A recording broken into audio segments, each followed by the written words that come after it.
Welcome to the Love Clarity Podcast, where you come to heal your relationship trauma and learn to love deeply without losing yourself. Hello, love, and welcome back to the Love Clarity Podcast, where we help you heal the parts of you that were never met so you can finally feel safe to love deeply again. I'm Sanya Bari, relationship trauma therapist, coach, and someone who's walked the bridge between heartbreak and hope.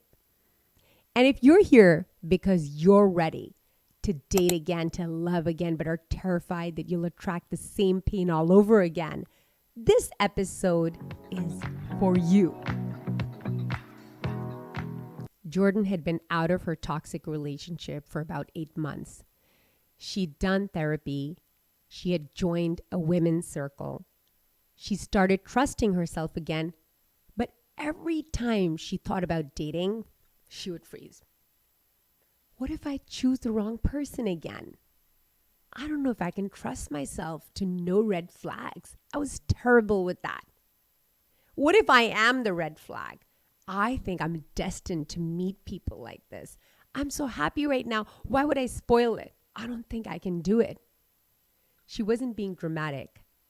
She was traumatized. Because when love has cost you your peace, your confidence, your sense of self, your clarity, your own trust in your capability to know what's right or wrong for you, what's hurtful and safe for you, when you have deemed that, hey, maybe I'm somebody who doesn't know how to keep myself safe, it's hard to know how to trust yourself again. That, I think, is the biggest loss in breakup and heartbreak, when you lose trust in your own ability to keep yourself safe. But she wanted love, but she didn't want to pay for that love with herself this time. She wanted to know how to love without losing herself. I know this fear intimately. There was a point in my own life where I didn't trust myself to choose well at all because I had loved people who couldn't love me back.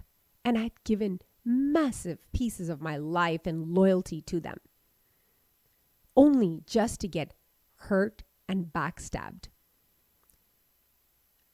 overlooked, and literally punished for it.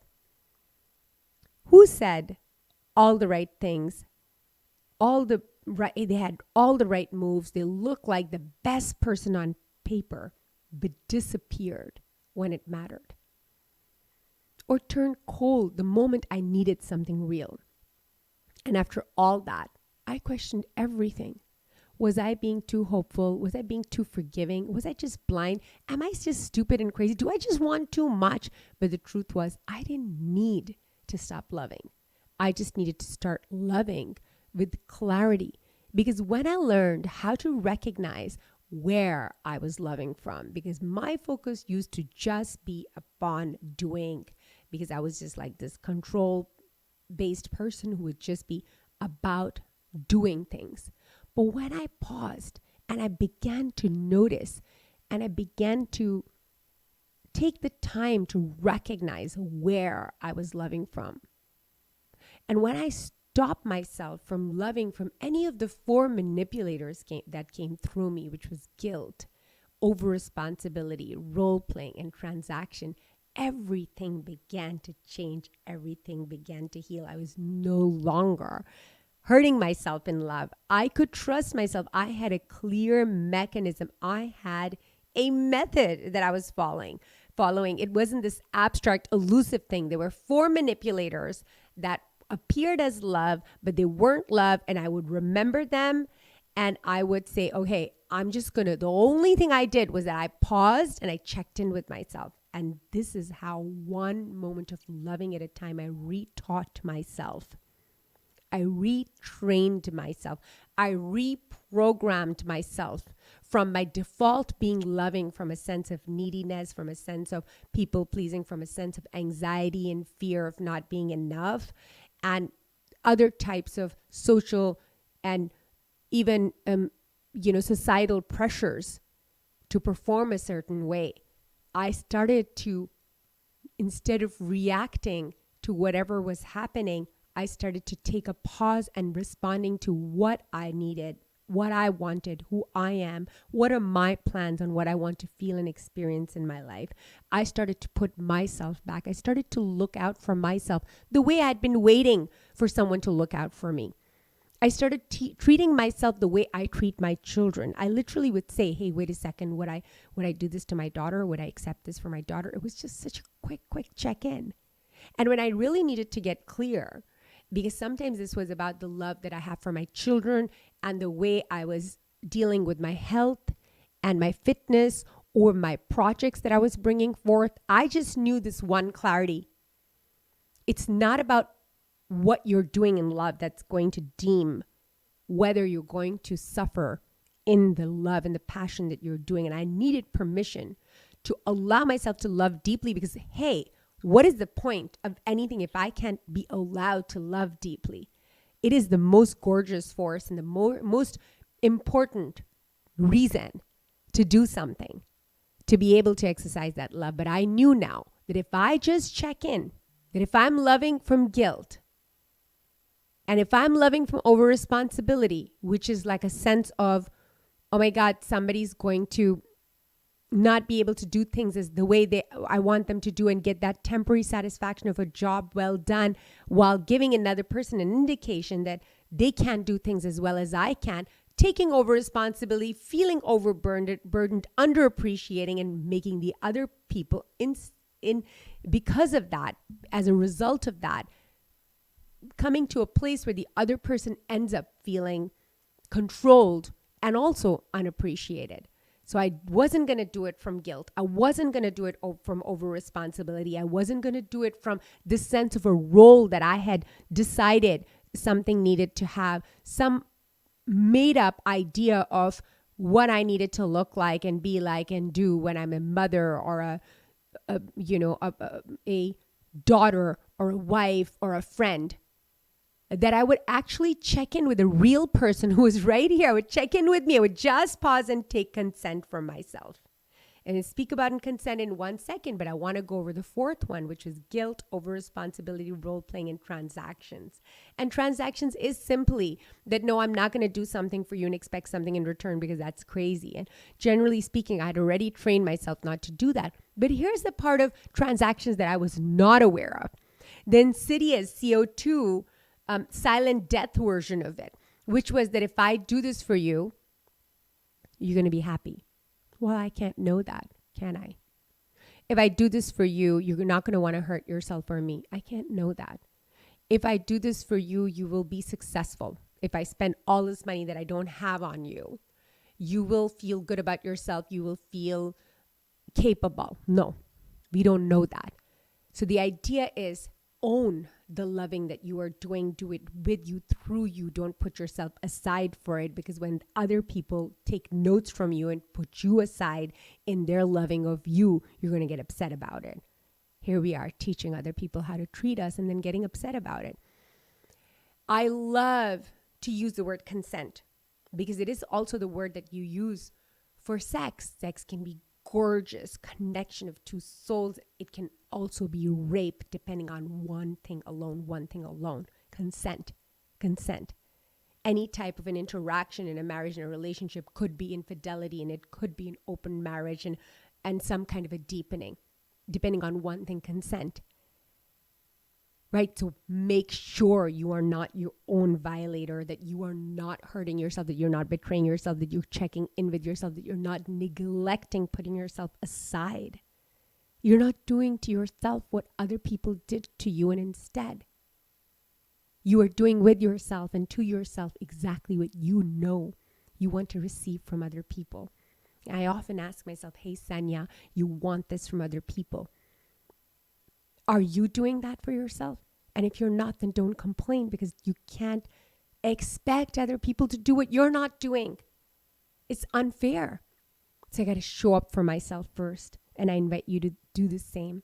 Check in with the 4 love lies that are part of the greater love clarity method that came through me as my savior. It is the way I taught myself to learn how to love, to walk myself out of the codependency that had me shackled. One tiny moment of loving at a time, and hopefully we get so many of those. We reteach ourselves what love is apart from what is it's not. What is the love that heals and frees you apart from the love that violates and traps you? Here's the truth I want you to hear. You don't need to be perfectly healed to date again. You just need to be able to hear yourself clearly. You need to be present at all dates. You got to say, hey, am I coming along? Go along with you during your dates. Even when you're getting dressed, even when you make plans, you'd be like, okay, what do I want to wear? What do I want to do? The whole time, be serving yourself. Be there the whole time, because you don't know if the date's going to work out. You don't know if the relationship's going to work out. But hey, that whole time you're dating another person, you're getting to practice developing your own relationship with yourself, and you're there with you constantly. You are not putting yourself aside for someone. You're constantly in conversation with yourself, even when you're in the date. You're like, okay, let's go. You're saying to yourself. It's almost like a camaraderie. It's this banter that you are together with yourself. You are in your company. You're not going alone. You're not putting yourself aside. Even during the date, check in with yourself. Hey, Sanya, how's it going? When you're connected to your body, when you're connected to your self-talk, your instincts, your truth, your micro-truths, you feel the shift when something's off. You don't need a list printed out somewhere of red flags. When something feels off, you begin to trust yourself. When you start to use the love lies and create experiences for yourself of loving that are not rooted in pain, that you are able to love successfully and lean deeper in your love while noticing that you have a way that you can make yourself safe, that you can keep yourself in the loving, your self-trust is going to increase. Your ability to stay connected to your body, to your instincts, to your truth is going to grow. And your ability to notice and feel a shift when something's off is going to grow. And so will your self-trust and your ability to make yourself feel safe. It's not that you didn't know that before. It's just that you weren't connected to it. It's always been within you. And now all you're doing is you're activating something that already existed.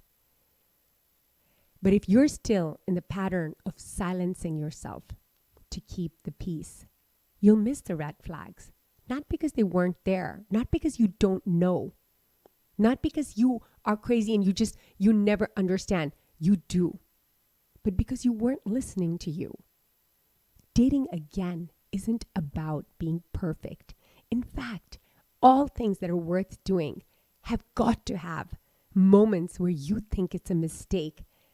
It's about learning from that.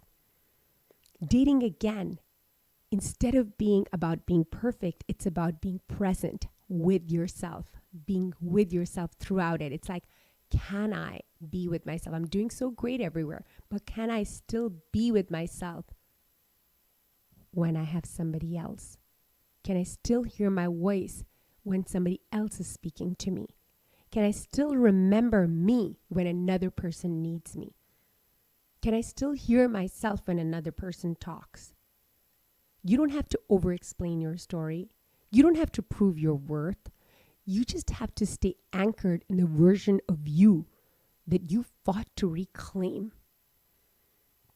That's how you stop repeating the same mistake.